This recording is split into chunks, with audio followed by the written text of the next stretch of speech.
علم یہ پہلے ہے اور عمل بعد میں. دلیل، سب سے پہلی وحی جو نازل ہوئی اس میں اللہ رب العالمین نے نہ تو نماز پڑھنے کو کہا، نہ روزہ رکھنے کو کہا، نہ حج پر جانے کو کہا، نہ زکوٰۃ دینے کو کہا. اگر کہا تو کیا کہا؟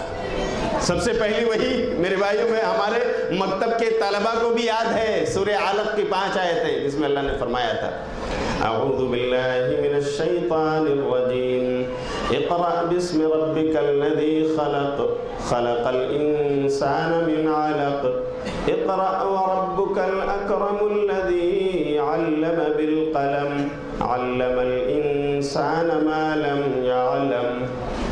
اللہ نے کہا اقرأ، پڑھو. کیا پڑھو؟ بسم ربک، توحید کا علم، اپنے رب کے نام سے شروعات کرو.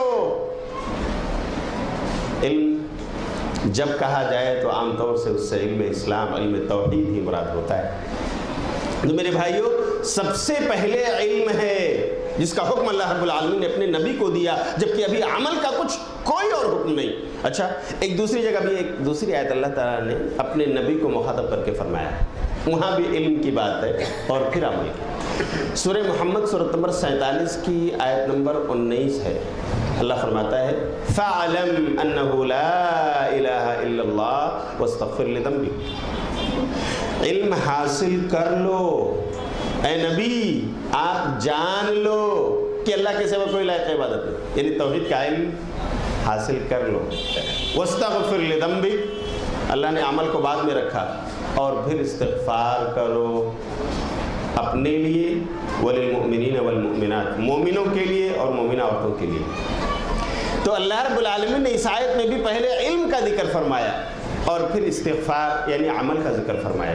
تو میرے بھائیوں، سب سے پہلی چیز علم ہے جس پر ہمیں دھیان دینا چاہیے. یہ علم ہے جو ہمیں دنیا میں بھی مقام عطا کرے گا اور انشاءاللہ آخرت کی سرخروئی اور کامیابی بھی اسے علم کی بدولت ہمیں ملے گی. کیونکہ جب علم اور ادراک ہوگا، بصیرت ہوگی، ہم اس کی روشنی میں اپنے کام انجام دیں گے جو اللہ نے ہمیں احکامات دیے ہیں.